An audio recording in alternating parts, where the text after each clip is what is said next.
Kebetulan ini ada tugas untuk berbagi tentang aksi nyata dari budaya positif yang sudah saya terapkan di kelas. Budaya positif menurut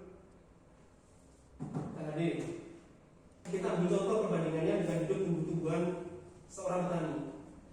Dalam hakikatnya sama kewajibannya dengan seorang didik yang menanam padi misalnya hanya dapat menuntut tumbuhnya padi. Ia dapat memperbaiki kondisi tanah, memelihara tanaman padi, memberi pupuk dan air, membasmi ulat-ulat atau jamur-jamur yang mengganggu hidup tanaman padi dan lain sebagainya.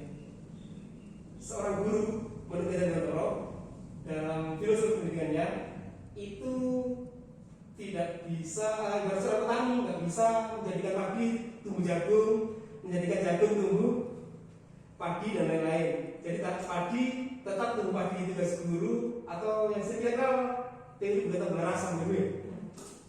Jadi anak bukan kertas kosong, melainkan garis yang masih sama-sama. Tugas guru cuma menambahkan saja. Eksplorasi konsep yang dibagikan itu ini yang pertama perubahan paradigma stimulus respon melawan teori kontrol. Kemudian yang kedua arti disiplin dan tiga motivasi perilaku manusia. Yang ketiga keyakinan kelas, hukuman dan penghargaan. Yang keempat kebutuhan dasar manusia. 5 posisi kontrol. Nah, perubahan paradigma teori kontrol. Ilusi. Jadi teksnya ilusi, samanya ilusi. Ilusinya guru itu mengontrol murid. Ilusinya kritik dan membuat orang merasa bersalah itu dapat menguatkan karakter. Ternyata menurut yang ada di sini ini ilusi. Ilusinya penguatan yang positif itu efektif dan bermanfaat. Ilusi bahwa orang dewasa memiliki hak untuk memaksa. Perubahan paradigma stimulus respon teori kontrol. Bisa kita mengontrol seseorang? Ya maaf kurang cerah ya sebenarnya. Stimulus respon. Kita mencoba mengubah orang agar berpandangan sama dengan kita. Misalnya kalau saya mungkin saya sendiri sebagai guru kan sering gimana caranya murid harus menurut ke saya kan gitu biar pandangannya sama dengan saya gitu. Tapi menurut dari kontrol seharusnya berusaha memahami pandangan lain tentang dunia. Jadi dari sudut yang berbeda. Iya betul. Jadi gimana cara si murid itu mencoba untuk memahami sebenarnya. Indra, perilaku guru dilihat sebagai suatu kesalahan. Selama ini sudah saya hadir. Iya. Dan menurut dari kontrol, semua perilaku memiliki tujuan. Jadi nggak ada perilaku bagian guru. Itu semuanya ada tujuannya. Stimulus respon, orang lain bisa mengontrol saya. Tidak dikontrol, hanya kita yang bisa mengontrol kita. Stimulus respon, saya bisa mengontrol orang lain.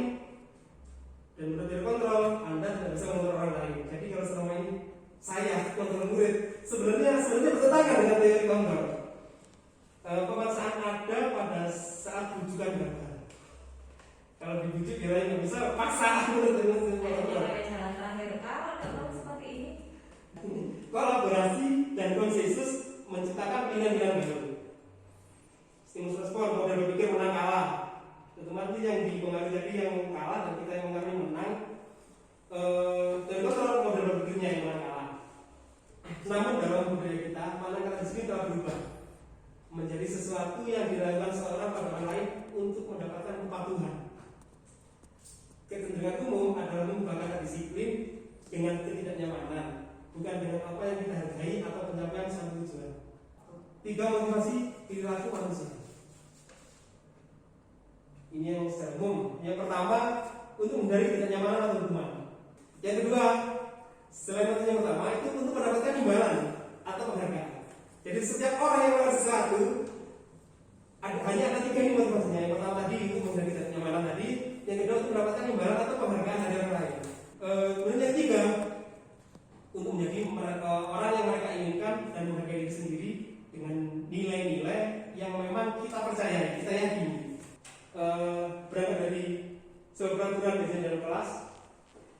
itu seharusnya muncul keyakinan kelas. Kemudian dari keyakinan itu tadi diharapkan muncul lingkungan positif, dan dari lingkungan positif itu tadi terciptalah budaya positif. Ini baik dari kelas maupun sekolah sebenarnya gitu. Nah, kemudian kita saya kenapa harus keyakinan? Kalau keyakinan kan ya itu rasanya masa sih keyakinan, berarti melanggar keyakinan. Keyakinan kita beda kan itu kata-katanya. Mengapa keyakinan kelas? Hukuman mereka kok tidak peraturan saja? Mengapa harus keyakinan kelas? Mengapa kita memiliki peraturan harus menggunakan helm bila mengendarai kendaraan roda 2? Pertanyaan hijau. Mengapa kita memiliki peraturan harus menggunakan helm bila mengendarai kendaraan roda 2? Oh, aturan nih? Aturan. Iya, karena aturan enggak ya bilang. Keyakinan. Ya, itu kembali lagi. Tapi kan selain itu kan memang selain peraturan kalau pakai helm itu kan diri sendiri kan. Kalau 3 motivasi tadi, yang pertama untuk menghindari ketidaknyamanan atau hukuman, berarti takut ke polisi bahkan dengan itu. Motivasi yang kedua untuk reward, tidak selamat dari tilang lah ya. Gitu nggak kalau. Yang ketiga, yakin betul. Betul bahwa kita pakai helm bisa selamat minimal kalau kita dari cedera kepala. Pertanyaan kedua, mengapa kita memiliki peraturan 3M? Menggunakan masker, mencuci tangan, menjaga jarak. Itu tadi sama. Itu ada tiga motivasi tadi. Cuman selama ini kita cenderung yang pertama itu. Kadang yang kedua, yang ketiga jarang. Nah ini disuruh menebak yang mana yang merupakan keyakinan kelas dan mengapa? Yang A, TK dan wanita peserta 1. Ada 2 kesepakatan kelas yang termasuk keyakinan kelas yang mana? Yang A, ya kesepakatan kelas datang tepat waktu mengucapkan salam. Ini menurut keyakinan kelas apa sih? Iya, datang tepat waktu mengucapkan salam, menjaga kebersihan sekolah, berdoa sebelum dan sesudah kegiatan, aktif dalam pembelajaran, yang terakhir tertib. Sebenarnya ini ada kesepakatan kelas juga. Kami guru dan murid yang saling menyayangi. Yang B, kami murid yang semangat belajar. Kami murid kami murid yang peduli dengan teman-teman. Yang mana yang kira-kira? Yang B.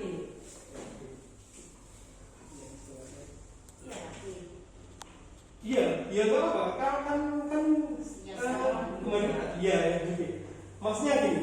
Ini ada peraturan selalu kembalikan buku ke tempatnya. Kira-kira keyakinan kelas atau nilai kebajikan yang dituju? Biar nanti kalau kita nyari buku itu lagi nggak bingung. Iya, maksudnya nilai-nilai yang sifatnya universal. Jadi keyakinan kelas atau nilai kebajikan itu nilai atau keyakinannya yang sifatnya universal. Misalkan disiplin, tanggung jawab, cara membagi gitu. Kira-kira kalau yang A selalu kembalikan buku ke tempatnya itu tanggung jawab. Biar mengganggu orang lain, toleransi. Hadir di sekolah 15 menit sebelum belajar dimulai, disiplin. Dilarang melakukan kekerasan, toleransi. Dilarang menggunakan narkoba, sama tanggung jawab dari sendiri. tanggung jawab. Jadi ini kalau di keyakinan kelas kira-kira ini bunyinya gini. Kalau dilarang aku ada peraturan, kita ingin melakukan peraturan, menurut peraturan dilarang melakukan kekerasan. Berarti kita kalau buat keyakinan kelas itu kami warga kelas yang saling menghormati. Gitu. Jadi kalimat perintah Iya ajakan. Gimana? Kan ada beda-beda kan ya. Pergantian atau menggiliran. Antri maksudnya ini. Disiplin. Ya. Gunakan masker. tanggung jawab Menjaga kesehatan. Betul. Mantap. Ya ini apa? Seni bidang ya. Iya. Mantap. Jangan berlari di kelas atau koridor. Iya, saling menghargai berarti. Jadi ininya dari sini itu harapannya tidak ditemukan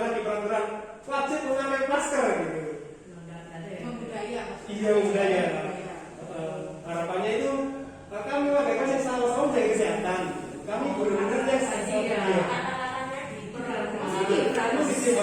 halus, iya, tidak istilahnya membaca itu kayak menakutkan. Iya, menakutkan, benar. Terikat oleh aturan, benar. Iya. Soalnya materi sebelum ini itu ada jadi istilahnya perubahan tingkah laku, ini yang merubah orang itu bukan merubah orang sih apa ya, merubah sebuah budaya itu dengan apa ya, istilahnya menemukan kekuatan positifnya saja, tanpa yang negatif. Jadi yang negatif itu dilawan keras menurut iman siapa gitu. Tapi kan itu sulit, maksudnya kalau saya sendiri disuruh menuliskan 5 kelemahan saya sama 5 keunggulan saya, ya keunggulan ini belum dapat, yang 5 sudah punya kelemahan. Nah, maksudnya ternyata mencari kesempatan kita, mencari kelebihan kita itu sesuatu yang sulit, sangat sulit dan tidak. Dihukum oleh penghargaan, pengaruh jangka pendek dan jangka panjang, penghargaan penghukum, penghargaan mengurangi ketatan, penghargaan tidak efektif, penghargaan mengurangi. Ternyata kita selama ini terlena oleh ini sebuah penghargaan. Kita selalu bangga dapat penghargaan, kita selalu bangga dapat memberi penghargaan. Ternyata menurut beberapa ahli itu justru penghukum. Penghargaan itu penghukum. Jika dari pengaruhnya jangka pendek dan jangka panjang, penghargaan itu menghukum, penghargaan itu mengurangi kecepatan dari sebuah tujuan. Penghargaan itu sangat tidak efektif. Penghargaan merusak hubungan. Kalau hubungan sudah jelas, tidak efektif sudah jelas. Maksudnya gini, pengaruh jangka pendek dan jangka panjang. Kalau dalam penghargaan otomatis jangka pendek ini. Ya. Betul. Kira-kira ada apa ada jangka panjang? Misalkan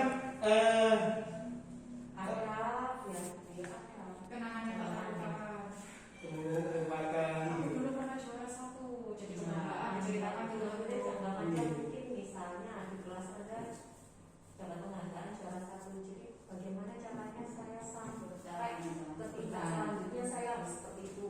karena ada juara kelas, dapat penghargaan dari 1, dia akan mempertahankan prestasinya sampai kelas-kelas berikutnya. Kira-kira kalau yang kemudian ketika di kelas 4 ada sebuah statement yang juara 1 nggak dapat penghargaan, kira-kira belajarnya gimana? Kecewa. Akhirnya kan jadi penghargaan yang menghukum. Iya, kecewa atau bahkan dia kadang sudah nggak mood lagi dalam belajarnya. Nah itu kan akhirnya. Urusan penghargaan itu membebani seorang. Membebani. Dengan seorang, akhirnya seorang ingin dia dihargai dengan segala cara, dia akhirnya yang punya mengaku. Oleh ada ribut atau hadiah di mana? Iya, caranya Atau boleh. namanya dia, Iya. membebani dia sendiri akhirnya. Iya, caranya oleh reward, iya caranya penghargaan. Tujuan aslinya kan sudah nggak tepat lagi gitu. Padahal kita kan belajar apa itu berkomunitas ya.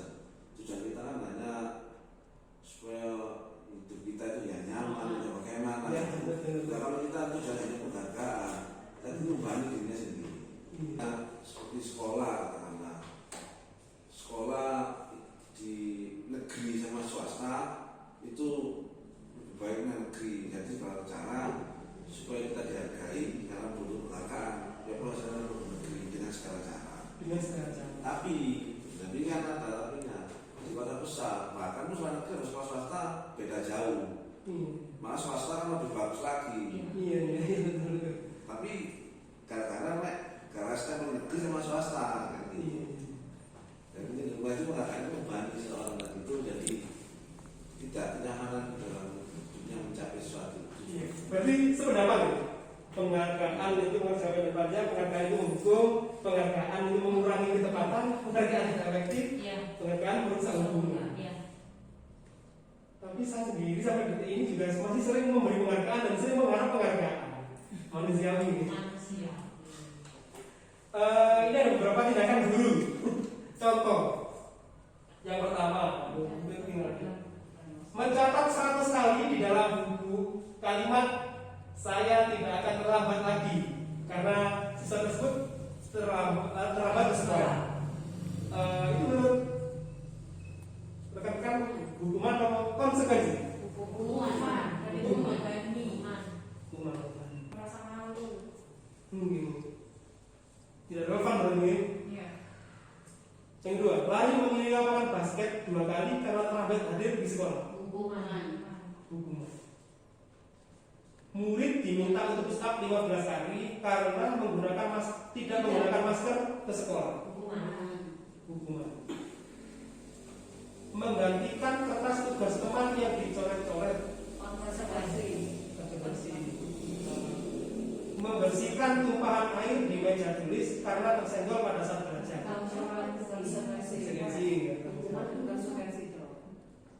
Meminta murid tidak mengenakan sepatu seharian di sekolah karena tidak mengenakan sepatu hitam.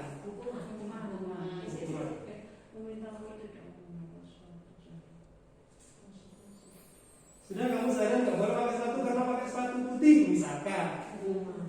Hukuman. Kemudian yang terakhir, lari mengelilingi lapangan basket 2 kali karena terlambat 10 menit untuk pelajaran PJOK.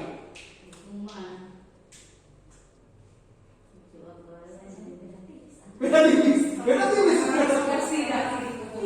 Gak bisa dilogikakan, itu kan ada di perasaan kayaknya. Jadi kalau gitu.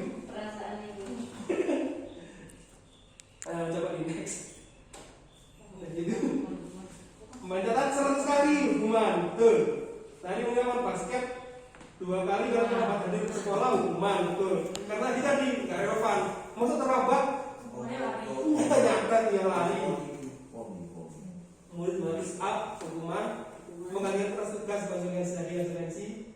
Yang terakhir tadi yang iya. Ternyata konsekuensi.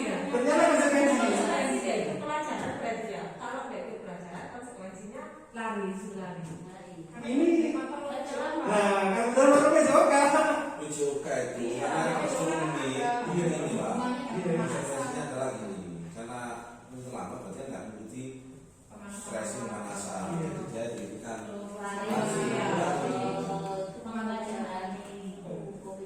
berarti relevan ya, relevan karena pelajaran PJOK dan terlambat hadir ke kelas karena pada waktu pelajaran matematika disuruh 2 kali.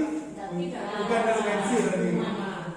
Setidaknya hukumannya hafalkan perkalian. Yang kan relevan juga ya. Enggak di sini disuruh baca alifas 7 kali enggak dapat. Iya. Berarti bentuknya kolaborasi sama PJOK kan nafas, ngatur nafas. Enggak nafas sih itu konsekuensi. Nah itu katanya dengan kebutuhan dasar manusia. Makanya tadi kan awal pada setiap segala itu punya tujuan. Ini cinta kasih, kebutuhan cinta kasih atau untuk diterima, penguasaan, survive, bertahan hidup, kebutuhan akan sebuah kesenangan dan kebebasan. Yang ketiga, kebutuhan pengakuan atas kemampuan atau penguasaan. Biasanya ini kebutuhan yang timbul di antara mereka-mereka yang biasanya dalam tanda kutip jago. Iya. Ingin diakui gitu. Iya. Caper atau apa gitu. Anak-anak yang ini sudah dasar akan kekuasaannya tinggi. Biasanya selalu ingin menjadi pemimpin. Mereka juga suka mengamati sebelum baru, merasa kecewa bila melakukan kesalahan. Mereka juga biasanya rapi dan sistematik dan selalu ingin mencapai yang terbaik.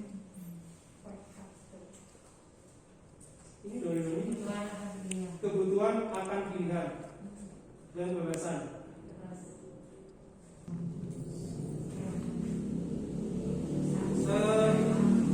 Untuk kasus pertama, ibu guru bilang, aku tidak boleh bersenandung sewaktu mengerjakan tugas. Katanya kelas harus tenang, tidak ada suara. Padahal aku suka dan senang menyanyi. Kebutuhan apa? Kebutuhan kesenangan. Ibu guru tidak punya aku hari ini. Padahal aku pakai jepit rambut baru. Kayak perhatian itu.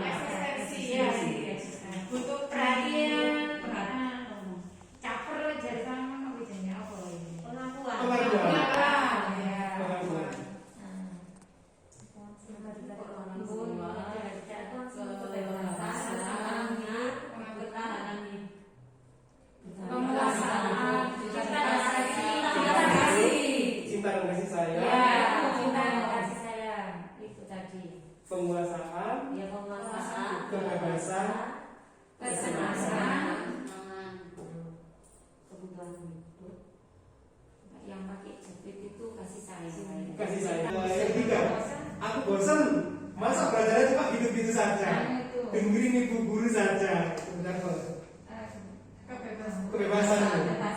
Dia pemilih belajar yang sesuai dengan seleranya. Ya. Merdeka belajar. Merdeka belajar. Sekali-sekali di mana pun kasih sayang. Yang terakhir, aku sebel, gambarku tidak rapi, malah ibu guru nunjukin ke teman-temanku ke depan kelas.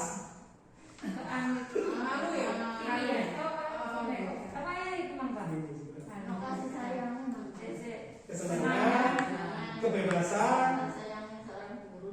penguasaan, cinta dan kasih sayang, kemudian bertahan hidup. Cinta dan kasih sayang masuk. Cinta dan kasih sayang. Masuk. Merasa tidak tercintai. Iya. Terus sama Kan kebutuhan cinta dan kasih sayang itu kebutuhan untuk diterima. Iya. Kan dia khawatir kalau diterima itu kan jinnya ya. Padahal belum tentu. Menurut dirinya jelek, kita harus menghargai. Kadang menurut dia ini bagus gambarnya makanya ditunjukkan gitu. Kan menurut dia ada 5 posisi ini. Gosen berkesimpulan ada 5 posisi kontrol yang diterapkan seorang guru, orang tua ataupun atasan. Jadi ini umum, secara umum. Kalau guru ke siswa, atasan ke bawah, orang tua ke anak. Ada yang posisi kontrolnya sebagai penghukum. Seorang penghukum bisa menggunakan hukuman fisik atau verbal. Verbal yang sulit ya. Orang yang menjalankan posisi penghukum senantiasa mengatakan bahwa sekolah memerlukan sistem atau alat yang dapat lebih menekan murid lebih dalam lagi. Guru yang melakukan posisi penghukum biasanya berkata gini siswanya, patuhi aturan saya atau awas. Awas nggak nurut, misalkan. Yang kedua, posisi kontrol membuat orang merasa bersalah. Kadang sebagai atasan, sebagai guru, sebagai orang tua, kita sering ini. Pada posisi ini, biasanya guru akan bersuara lebih lembut dari yang atas dan yang menghukum. Membuat orang merasa bersalah akan menggunakan keheningan yang membuat orang lain merasa tidak nyaman, bersalah, atau rendah diri. Kata-kata yang lain dengan lembut akan seperti ini. Ibu sangat kecewa sekali dengan kamu. Yang kedua, berapa kali Bapak harus memberitahu kamu ya? Gimana coba kalau orang tua kamu tahu kamu berbuat begini? Itu termasuk contohnya. Di posisi ini murid akan memiliki penilaian diri yang buruk tentang diri mereka. Waduh ya aku salah. Tapi dampaknya hanya jangka pendek saja. Aku ini pun aku lombok. Setelah itu kadang tambah lagi. Kemudian posisi guru sebagai teman. Ada beberapa guru yang posisi kontrolnya itu sebagai teman. Guru pada posisi ini tidak akan menyakiti murid, namun akan tetap berupaya mengontrol murid melalui persuasi. Posisi teman pada guru bisa negatif ataupun positif. Guru di posisi teman menggunakan hubungan baik dan humor untuk mempengaruhi seseorang. Mereka akan berkata gini, guru yang posisi kontrolnya teman, ayolah, bantulah, ayolah lebih baik lagi demi bapak ya. Jadi alasannya ya bahasanya terlalu Iya, kayak teman sendiri. Sebenarnya tujuannya sama, cuma Tujuannya sama, betul. Posisi kontrolnya yang berbeda. Tapi berarti saya karena merasa guru sebagai teman, kadang dilama. Hal negatif dari posisi teman, bila suatu saat guru tersebut tidak membantu, maka murid akan kecewa. Kemudian yang atasnya lagi, keempat, monitor atau pemantau. Guru dengan posisi pemantau, monitor harus mengawasi. Pada saat mengawasi, kita bertanggung jawab atas perilaku orang lain, kita awasi. Kadang atasan, kadang kita ke anak gitu. Posisi pemantau berdasarkan pada peraturan-peraturan dan konsekuensi. Dengan menggunakan sanksi atau konsekuensi, kita dapat memisahkan hubungan pribadi kita dengan murid. Sebagai seorang menjalankan posisi pemantau, pertanyaan diajukan ke seorang pemantau biasanya ini. Ayo peraturannya apa? Seorang pemantau mengandalkan perhitungan, mengandalkan catatan, data yang dapat digunakan sebagai bukti atas perilaku seseorang. Lalu melanggar pasal ini, polisi memantau. Posisi yang terakhir yang paling tinggi, manajer. Posisi manajer adalah posisi mentor, di mana guru berbuat sesuatu bersama dengan murid. Kesepakatan tadi, mempersilahkan murid mempertanggungjawabkan perilakunya, mendukung murid agar dapat menemukan solusi atas permasalahannya sendiri. Seorang manajer telah memiliki keterampilan di posisi teman maupun pemantau. Dan dengan demikian bisa jadi di waktu tertentu kembali pada kedua posisi tersebut tidak diperlukan. Jadi dari dua posisi ini, seorang manajer itu terkadang memang memposisikan dirinya sebagai teman, memposisikan dirinya sebagai pemantau. Di manajer, murid diajak untuk menganalisis kebutuhan dirinya maupun kebutuhan lain. Di sini penekanan bukan pada kemampuan memberi pembentukan substansi, namun dapat berkolaborasi dengan murid. Seorang manajer berkata, apa yang sudah kita yakini? Apakah kamu meyakininya? Nanti lebih jelas. Apakah kamu meyakininya? Jika kamu meyakininya, apa kamu bersedia memperbaikinya? Nah, ternyata kata-kata itu hanya 10% yang bisa diserap oleh anak kelasnya. Iya, Ya. Nada, intonasi itu 35%. Pengaruhnya lebih bisa lagi. Nomor keluarga tinggi 55%. Awas, pinter. Tidak murid. Ngomong tak enggak. Restitusi adalah proses menciptakan kondisi bagi murid untuk memperbaiki kesalahan mereka, sehingga mereka bisa kembali pada kelompok mereka dengan karakter yang lebih kuat. Harapannya karet ya mantul. Jadi menciptakan kondisi bagi murid untuk memperbaiki kesalahan. Berarti restitusi hanya ada ketika ada kesalahan. Ya, kalau nggak ada masalah nggak ada restitusi, sehingga mereka bisa kembali lagi ke kelompok mereka dengan karakter yang lebih kuat. Bosan. 9 ciri-ciri restitusi, bukan untuk menebus kesalahan, namun untuk belajar dari kesalahan. Memperbaiki hubungan, tawaran bukan paksaan. Negosiasi. Nego, tawaran.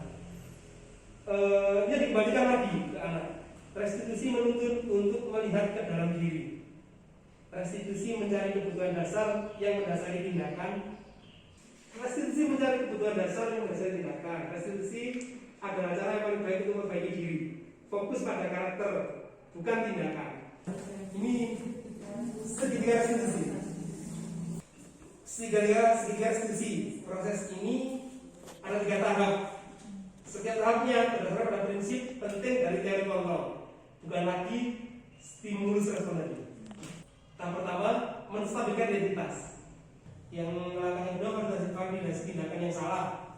Semua perilaku tadi memiliki alasan, menanyakan keyakinan. Kita semua memiliki motivasi internal.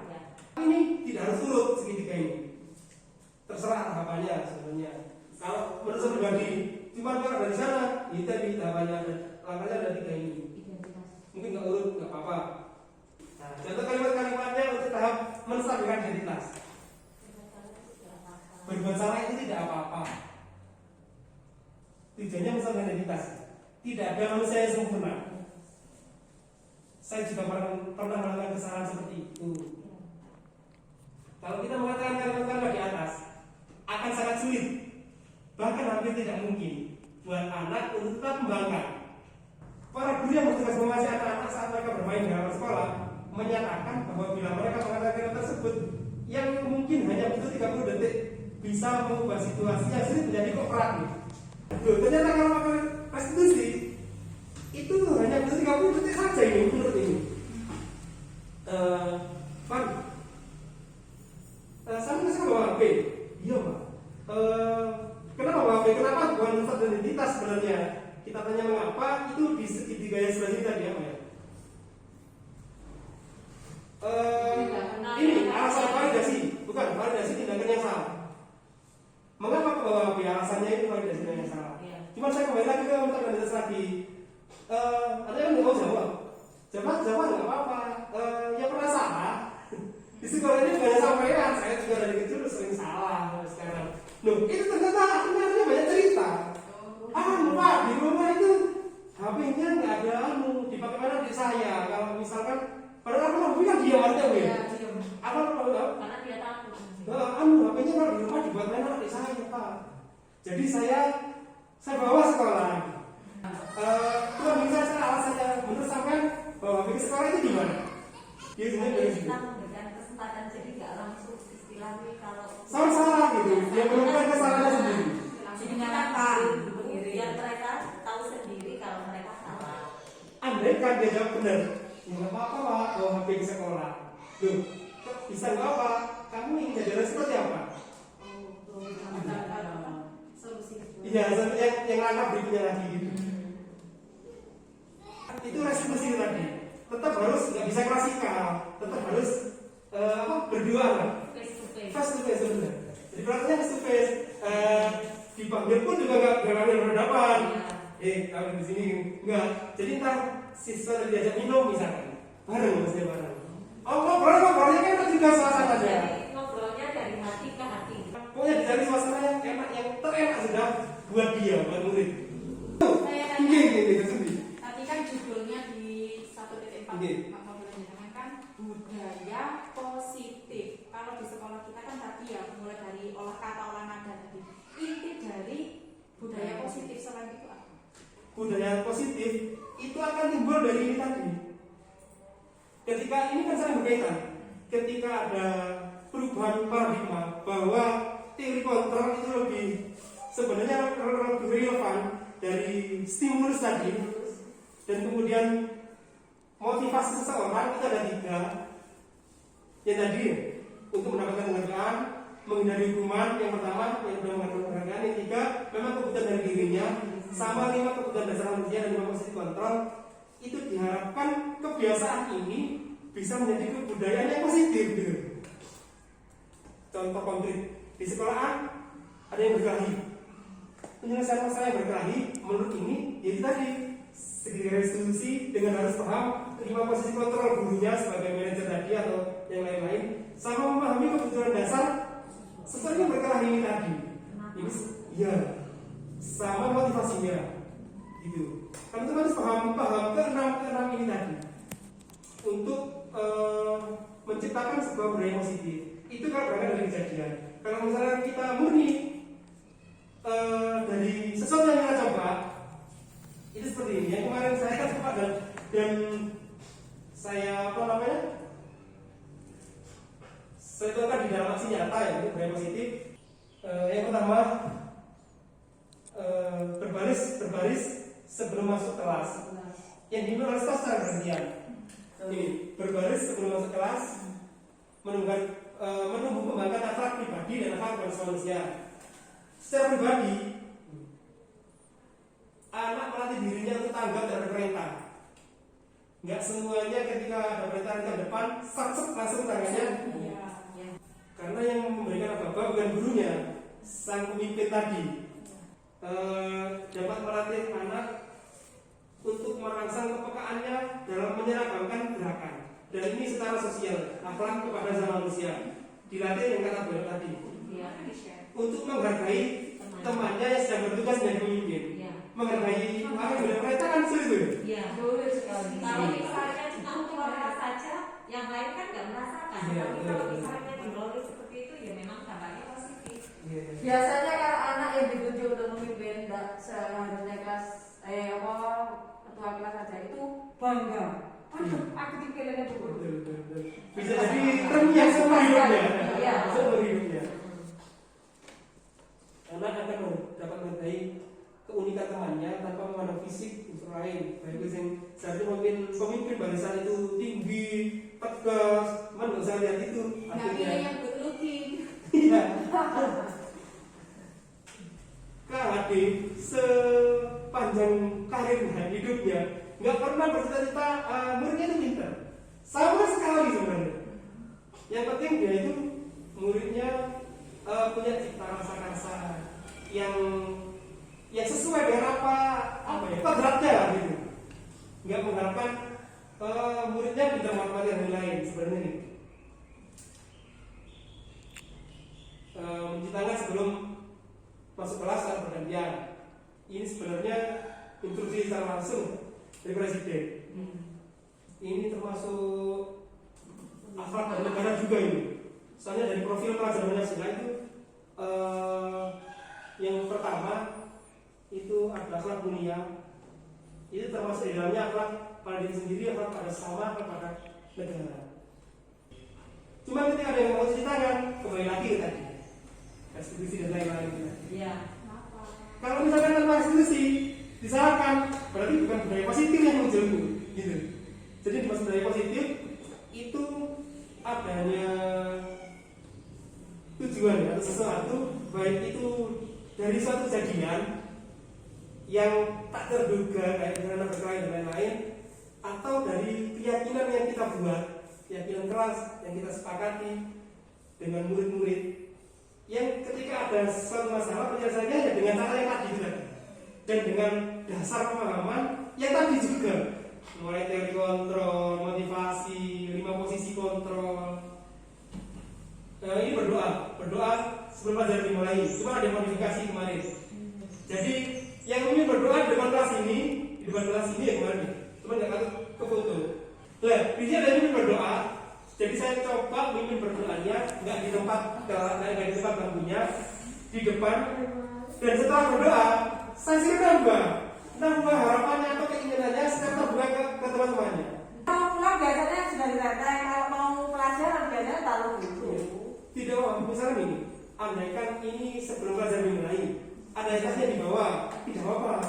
Dalam artinya, ketika kita mau itu kita anggap masalah dalam keyakinan yang disepakati, kita menyelesaikannya sekedar diskusi. Nggak bisa langsung. Ya sama, dilepas tasnya nggak bisa. Jadi harus tetap. Bahasanya Iya. Sekiranya anak itu yang menemukan sendiri bahwa apa yang dilakukan tidak sesuai dengan yang diyakini. Iya, maksudnya nggak sesuai dengan kesepakatan. Soalnya kan kita belum tahu bahwa anak yang mau membawa tasnya alasannya apa kita belum tahu. Jadi ketika ada yang seperti itu, tetap kita menyelesaikan restitusi. Awalnya Tidak langsung menyalahkan. iya, tidak langsung menyalahkan.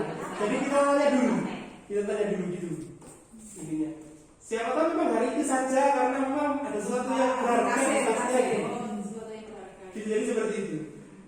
Kan pasti punya alasan. Setelah dilakukan itu Ada alasannya. iya ada alasannya, dan hanya ilusi bahwa orang dewasa, guru kepada siswa itu memaksa dan itu bisa berhasil, itu hanya ilusi sebenarnya. Nggak akan berhasil. Kalau berhasil, ya mungkin 3 hari depan. Setelah itu Hilang. bisa dulu berakal. Ya. Bisa berakal itu. Menurut ini. Mau temuin. Ada sih yang dimaksud budaya positif, yaitu tadi. Terima kasih. Bagaimana masalah dari yang Iya. di awal anggap saya ini anak jenengan, atau saya ini adik. Karena saya orang gitu yang masih butuh banyak ilmu. Sama-sama belajar. Akhirnya kan dari sini tahu, oh ternyata saya itu harus seperti ini. Oke, berarti Salah. Kan salah, maksudnya mengubah paradigma, terus membaca penuturan, oh ternyata kalau seperti ini kasar, membuat anak itu nggak tambah dulu, berarti saya harus menggunakan kata-kata yang lebih Positif. positif. saya sendiri 85% penghubung. Saya pernah mendengar bahasa ini. Saya bodoh dan membuat orang bersalah. Itu caranya masih ada. Perlu dicoba. Terima Iya, kasih. Ilmunya tidak pernah didapatkan di internet ini. Nah, kebetulan yang di sesi berbagi ini, yang dibagikan, yang disaringkan hanya yang ini gitu loh Bu. Hanya yang dari positif. Harapannya berangkat dari sebuah pelajaran kelas, hendaknya bisa, namanya bisa dirubah menjadi sebuah keyakinan kelas, menimbulkan lingkungan yang positif dan budaya positif. Nah ini kalau secara kecil kelas, lepas sekolah, Istilahnya nggak bisa kita memaksa sama antara kelas 1, 2, 3, sama iya. karena usianya kan berbeda. Berarti kita ganti ya yang di tembok tata tertib kelas, kita ganti dengan keyakinan kelas gitu ya. Iya, atau Baru ya. kalau kata-katanya bisa, misalnya kesepakatan bisa. Kesepakatan. Iya, kesepakatan. Cuman terus kalian tadi ada satu yang diyakini tadi. Iya. Kami warga kelas yang saling Tanggung menghargai. jawab. Terima kasih. Sama-sama ilmunya sangat bermanfaat. Semoga bisa. Semoga saya tidak lupa, maksudnya akan saya coba. Iya. Kalau kan sudah nggak ada masker lagi, ada saran-saran lagi. Terima kasih atas waktunya. Terima kasih atas doanya juga dari rekan-rekan. semoga setiap langkah kita membawa kemanfaatan dan kemasakan bagi kita. Amin. Saya akhiri, assalamualaikum